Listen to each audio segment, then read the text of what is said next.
گھروں میں پردہ ختم ہو گیا.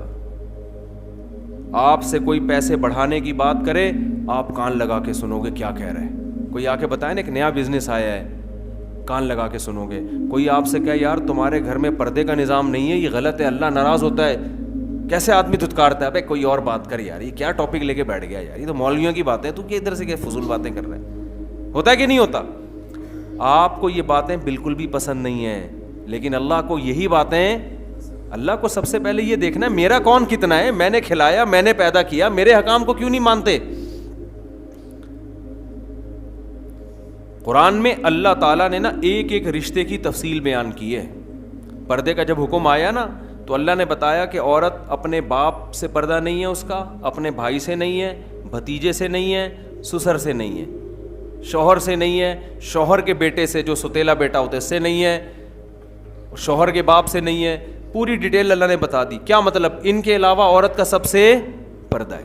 تو آپ پردہ تو عورت پہ فرض ہے, آپ پہ فرض نہیں ہے, لیکن آپ اپنی بیوی سے فری ہو کے بات کر سکتے ہو, اپنی ماں سے ہنسی مذاق کر کے بات کر سکتے ہو, اپنی بہنوں سے ہنسی مذاق کر کے بات کر سکتے ہو, اپنی بھانجیوں سے بے تکلف ہو سکتے ہو, اپنی بھتیجیوں سے بے تکلف ہو سکتے ہو. اس کے علاوہ کسی اور جوان عورت سے آپ کو بے تکلف ہونے کی اجازت نہیں ہے. اگر آپ بے تکلف ہوگے لوگ آپ کو براڈ مائنڈڈ کہیں گے, بڑا کشادہ ظرف کا آدمی ہے. اللہ کی نظر میں آپ کی حیثیت 2 ٹکے کی نہیں رہے گی. دنیا کے ہاں اچھا ہونے کے معیار کچھ اور ہیں, اللہ کے ہاں اچھا ہونے کے معیار کچھ اور ہیں. یا صالح قد کنت فینا مرجوا قبل ھذا, جب تک صالح علیہ السلام نے اپنی قوم کو تبلیغ نہیں کی تھی اس وقت تک صالح علیہ السلام اپنی قوم کی نظر میں بڑے اچھے تھے اور بڑی امیدیں قوم نے لگائی ہوئی تھیں. جہاں انہوں نے یہ کہنا شروع کیا کہ بت پرستی مت کرو, یہ حرام ہے, یہ حلال ہے, اسی وقت سے وہ قوم کی نظر میں گر گئے.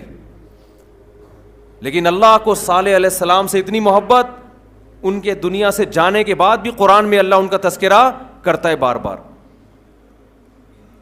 مشرکین مکہ کی نظر میں ابو جہل ابو لہب کی حیثیت تھی, قوم کے سردار, بڑے خوبصورت. ابو لہب کو ابو لہب کیوں کہتے ہیں؟ بعض مورخین نے لکھا ہے کہ اتنا خوبصورت تھا کہ اس کے جو رخسار ہے نا آگ کے انگارے کی طرح چمکتے تھے. لہب عربی میں انگارے کو کہتے ہیں. اور بلال حبشی کیا تھے؟ سیاہ رنگ کے, موٹے ہونٹ, عجمی, غلام. لیکن جنت میں قدموں کی آہٹ کس کی سنی گئی ہے؟ حضرت بلال کی.